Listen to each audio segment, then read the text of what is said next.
You know, when you think of the brand Lincoln, a few things probably come to mind, right? Presidents, for sure, maybe that dark moment in American history, or even just pure, classic, award-winning design. But here's the twist, something that might actually surprise you. Today, this all-American icon sells more cars in China than it does in the United States. So yeah, let's get into the incredible story of Lincoln. See, to really get Lincoln, you have to understand it wasn't dreamed up in some boardroom with a slick business plan. Not at all. It was actually born from a bitter personal feud. And that's the real question we're digging into. How on earth did a grudge match between two of the biggest egos in industrial history end up creating a legendary American brand? So, let's start at the very beginning. This first part of the story is all about that rivalry and the incredible legacy it left behind. Okay, so check out just how fast this all went down. In 1917, Lincoln gets its start with a ton of patriotic fervor building airplane engines for World War I. Pretty cool, right? But then they pivot to cars in 1920, and they learn a tough lesson. Amazing engineering just isn't enough if the car doesn't have style. By 1922, they're basically broke, about to go under, and guess who swoops in to buy them? The one man who had every reason to watch them burn, his arch-rival, Henry Ford. And look, for Henry Ford, this deal was all about revenge. It was personal. But for his son Edsel Ford, it was a chance for something completely different. And this quote, it just says it all. While his dad was obsessed with making cars for the masses, Edsel had a totally different dream. He wanted to make a true masterpiece. And wow, did he deliver. Edsel completely transformed Lincoln. He teamed up with the best custom car designers of the day. This was less like an assembly line and more like an art studio. He landed the ultimate seal of approval, getting the presidential limo contract with Calvin Coolidge. And then, in 1939, came the crown jewel, the Continental, a car so stunningly beautiful that the legendary architect Frank Lloyd Wright himself called it the most beautiful car in the world. When you get a review like that, you know you've nailed it. But then, tragedy strikes. Edsel dies far too young, and with him, that crystal-clear, design-first vision, well, it started to fade. And this is the period where Lincoln really starts to lose its way. You can really see the contrast right here.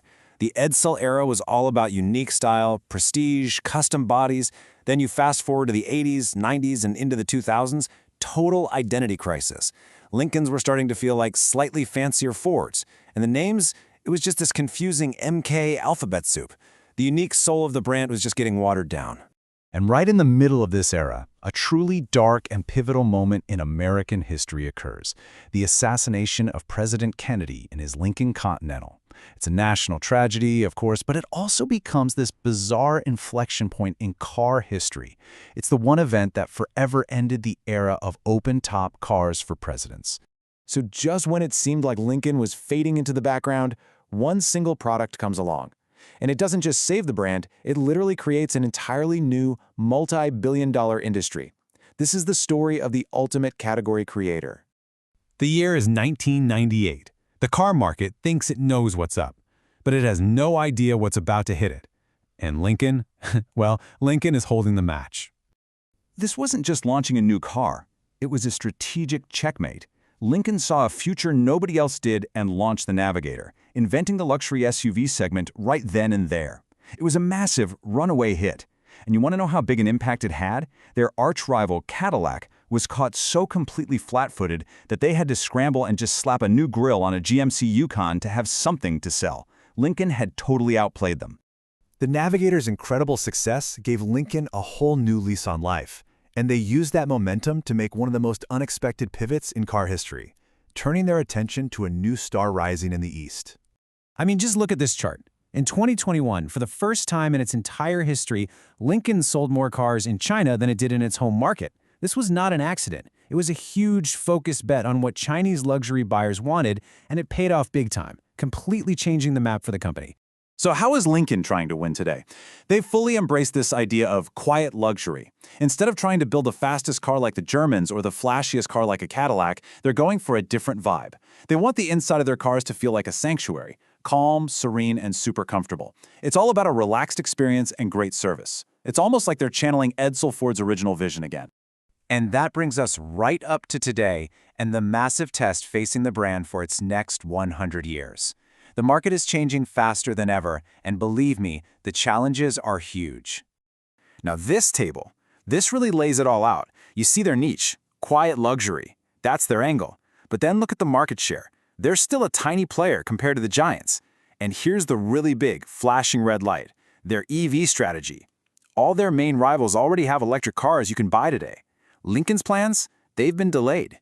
They are playing a serious game of catch-up. And this right here, this chart shows Lincoln's single biggest problem. Their products are way better now, but only 8% of people shopping for a luxury car even put Lincoln on their list. Compare that to 20% for brands like BMW and Lexus. It's a massive gap. It really doesn't matter how good your car is if nobody even thinks to come look at it. So it really all comes down to this one question. In a world that's getting louder and louder, a world that's going all electric, where the competition is just insane, can a 100-year-old brand built on elegance and quietness actually win by whispering when everyone else is shouting? Well, that is the billion-dollar question Lincoln has to figure out how to answer.